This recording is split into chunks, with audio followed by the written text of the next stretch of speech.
السلام علیکم ورحمۃ اللہ وبرکاتہ۔ آج کے خطبے کا عنوان ہے خوابوں کی تعبیر۔ الحمدللہ والصلاۃ والسلام علی رسول اللہ، اما بعد۔ بے شک تمام تعریفیں اللہ کے لیے ہیں، ہم اسی کی حمد بیان کرتے ہیں اور اسی سے مدد بھی مانگتے ہیں اور اسی سے مغفرت طلب کرتے ہیں اور اسی کی طرف رجوع کرتے ہیں۔ جسے اللہ ہدایت دے اسے کوئی گمراہ نہیں کر سکتا، اور جسے وہ گمراہ کر دے اسے کوئی ہدایت نہیں دے سکتا۔ اور میں یہ گواہی دیتا ہوں کہ جناب محمد رسول اللہ صلی اللہ علیہ وسلم اللہ تعالیٰ کے بندے اور اس کے آخری رسول ہیں۔ اللہ تعالیٰ آپ پر، آپ کی آل پر اور تمام صحابہ کرام پر ڈھیروں درود و سلامتی نازل فرمائے۔ حمد و ثنا کے بعد میں آپ سب کو اور خود کو اللہ سے ڈرنے اور اس کی نگرانی کا تصور پیدا کرنے کی وصیت کرتا ہوں، کیونکہ جس نے جبار اللہ سے ڈر رکھا وہ جہنم سے محفوظ ہو گیا اور آخرت کی کامیابی حاصل کی۔ مثل الجنت التي وعد المتقون تجری من تحتها الانہار اکلها دائم وظلها تلک عقبى الذین اتقوا۔ جنت کی مثال جس کا وعدہ متقیوں سے کیا گیا ہے، اس کے نیچے نہریں بہتی ہیں، اس کے پھل ہمیشہ کے لیے ہیں اور اس کا سایہ ہمیشہ برقرار رہے گا۔ یہ ان لوگوں کا انجام ہے جو اللہ سے ڈرتے ہیں۔ مومن کی خوشخبریوں میں سے یہ بھی ہے کہ وہ اپنے خواب میں وہ کچھ دیکھتا ہے جو اسے خوشی دیتا ہے اور زندگی میں اس کے لیے ثابت قدمی کا باعث بنتا ہے۔ آپ صلی اللہ علیہ وسلم سے اس آیت کے بارے میں سوال کیا گیا، لَهُمُ الْبُشْرَى فِي الْحَيَاةِ الدُّنْيَا وَفِي الْآخِرَةِ، کہ ان کے لیے دنیا کی زندگی میں اور آخرت میں خوشخبری ہے۔ تو نبی کریم صلی اللہ علیہ وسلم نے ارشاد فرمایا، یہ سچے خواب ہیں جو مسلمان خود دیکھتا ہے یا اس کے لیے دیکھے جاتے ہیں۔ رواہ احمد۔ سچے خواب خوشخبری بھی ہو سکتے ہیں، برائی سے آگاہی بھی، یا خواب دیکھنے والے کو کسی غفلت یا گناہ سے خبردار کرنا ہو سکتا ہے، اور یہ خواب توبہ، اصلاح، کامیابی اور فلاح کا سبب بھی بن سکتا ہے۔ آپ صلی اللہ علیہ وسلم نے ارشاد فرمایا، لم يبق من النبوۃ الا المبشرات قالوا وما المبشرات قال الرؤيا الصالحۃ۔ نبوت میں صرف خوشخبریاں باقی رہ گئی ہیں۔ لوگوں نے پوچھا یہ خوشخبریاں کیا ہیں؟ آپ صلی اللہ علیہ وسلم نے ارشاد فرمایا، یہ سچے خواب ہیں۔ رواہ البخاری۔ جس نے اچھا خواب دیکھا اس کے لیے مستحب ہے کہ وہ اللہ کا شکر ادا کرے اور اسے اپنے محبوب لوگوں کو بتلائے۔ آپ صلی اللہ علیہ وسلم نے ارشاد فرمایا، الرؤیا الحسنۃ من اللہ فاذا راى احدكم ما يحب فلا يحدث به الا من يحبه۔ اچھا خواب اللہ کی طرف سے ہوتا ہے، تو جب تم میں سے کوئی پسندیدہ خواب دیکھے تو اسے صرف اپنے محبوب کو بتلائے۔ رواہ البخاری و مسلم۔ ایک اور روایت میں آتا ہے، وَلَا يُحَدِّثْ بِهَا إِلَّا لَبِيبًا أَوْ حَبِيبًا، صرف عقل مند یا محبوب شخص کو ہی اپنا خواب بتلائے۔ رواہ الترمذی۔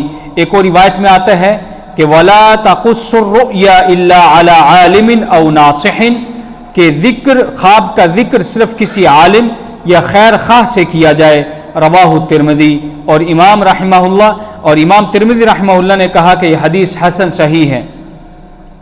خوابوں کی اقسام میں سے ایک قسم شیطانی خوابوں کی ہے، جو نیند میں دیکھنے والے کو غمگین کرنے کے لیے شیطان کی طرف سے ہوتے ہیں۔ اگر کوئی شخص برے خواب دیکھے تو اس کے لیے مستحب ہے کہ وہ نبی کریم صلی اللہ علیہ وسلم کی ہدایت پر عمل کرے۔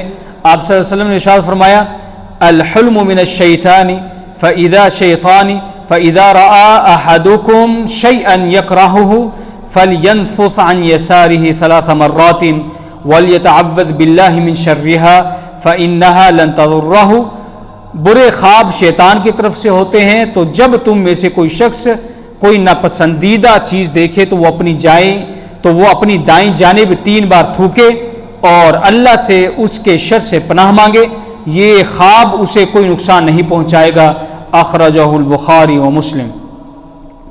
ایک اور حدیث میں ہے، آپ صلی اللہ علیہ وسلم نے ارشاد فرمایا، فَلْيَقُمْ فَلْيُصَلِّ وَلَا يُحَدِّثْ بِهَا النَّاسِ، نماز کے لیے کھڑا ہو جائے اور اس خواب کا ذکر کسی سے نہ کرے، رواہ مسلم۔ ایک اور حدیث میں آتا ہے وَلْيَسْتَعِذْ بِاللَّهِ مِنَ الشَّيْطَانِ ثَلَاثًا وَلْيَتَحَوَّلْ عَنْ جَنْبِهِ الَّذِي كَانَ عَلَيْهِ، 3 مرتبہ شیطان سے پناہ مانگے اور جس پہلو پر سو رہا تھا اسے بدل لے، رواہ مسلم۔ ابو سلمہ رحمہ اللہ کہتے ہیں کہ میں خوابوں کو پہاڑ کی مانند بھاری محسوس کرتا تھا، لیکن جب میں نے یہ حدیث سنی تو اب میں ان کی کوئی پرواہ نہیں کرتا، رواہ البخاری و مسلم۔ خوابوں کی ایک اور قسم اغداث الاحلام یعنی بے ترتیب خواب ہیں، یعنی وہ خواب جو انسان بیداری میں سوچتا ہے اور نیند میں وہی دیکھتا ہے۔ ایسے خواب قابل اعتبار نہیں ہوتے اور نہ ہی ان کی بنیاد پر کوئی فیصلہ کیا جا سکتا ہے۔ آپ صلی اللہ علیہ وسلم نے ارشاد فرمایا الرؤیا ثلاثۃ فالرؤیا الصالحۃ بشرى من اللہ والرؤیا تحزین من الشیطان والرؤیا مما يحدث المرء نفسہ۔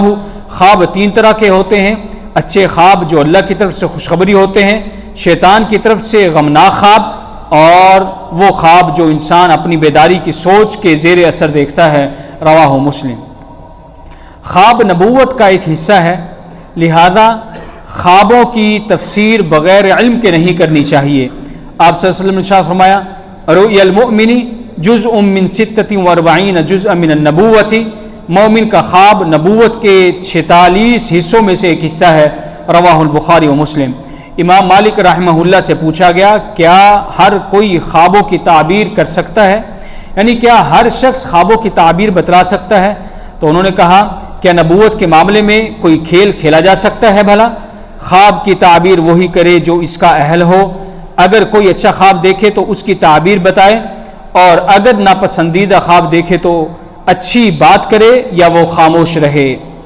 خوابوں پر بھروسہ نہیں کرنا چاہیے اور نہ ہی ان میں اس حد تک مصروف ہونا چاہیے کہ اس سے ضروری کام متاثر ہوں، اور نہ ہی ان خوابوں کی بنیاد پر کسی کے بارے میں بدگمانی کرنی چاہیے یا ان کی وجہ سے غلو سے کام لینا چاہیے۔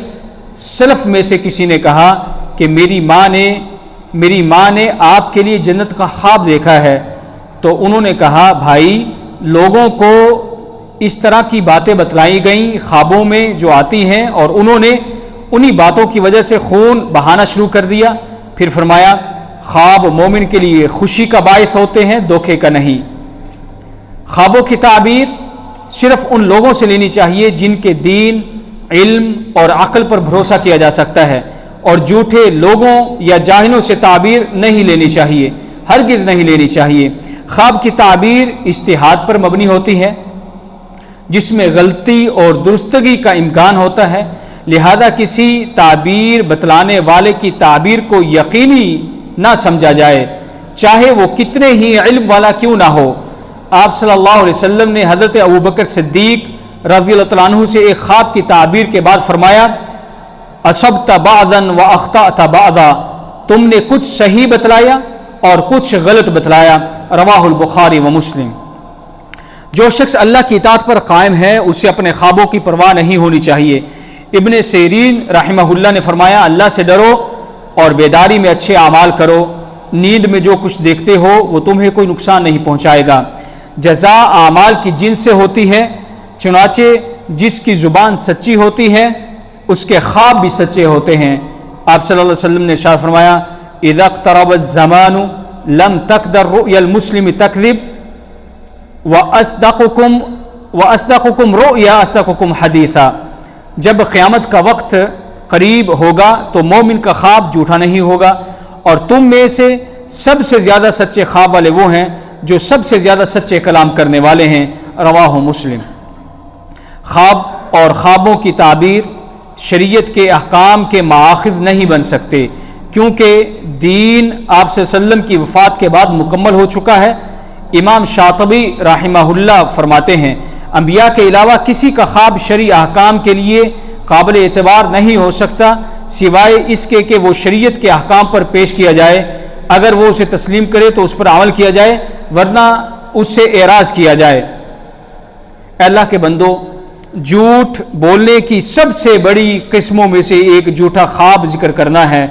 آپ صلی اللہ علیہ وسلم نے فرمایا ان من افر الفرا ان یری عینیہ ما لم ترا، کہ سب سے بڑا جھوٹ یہ ہے کہ انسان اپنی آنکھوں کو وہ کچھ دکھلائے جو اس نے دیکھا نہیں۔ رواہ البخاری۔ علامہ ابن قیم رحمہ اللہ فرماتے ہیں جو شخص چاہتا ہے کہ اس کے خواب سچے ہوں تو اسے سچائی کا التزام کرنا چاہیے، حلال کھانا چاہیے، اللہ کے احکام و نواہی کی پابندی کرنی چاہیے، مکمل طہارت کی حالت میں سونا چاہیے اور سوتے وقت اللہ کا ذکر کرتے رہنا چاہیے یہاں تک کہ نیند کا غلبہ ہو جائے تو اس کے خواب کبھی جھوٹے نہیں ہوں گے۔ اے اللہ مسلمان، اسلام اور مسلمانوں کو عزت عطا فرما اور شرک اور مشرکین کو ذلت دے۔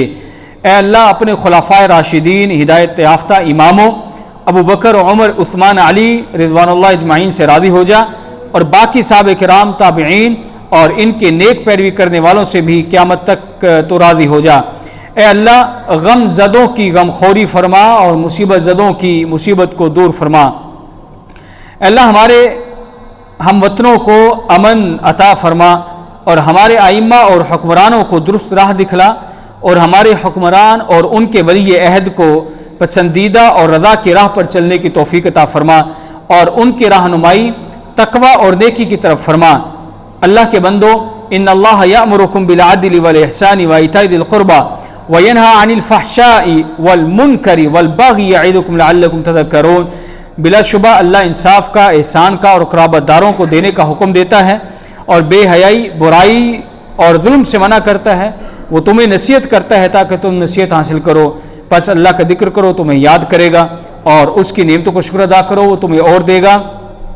وَلَا ذِكْرُ اللَّهِ أَكْبَرُ وَاللَّهُ يَعْلَمُ مَا تَصْنَعُونَ، اور اللہ کا ذکر سب سے بڑا ذکر ہے اور اللہ جانتا ہے جو کچھ تم کرتے ہو۔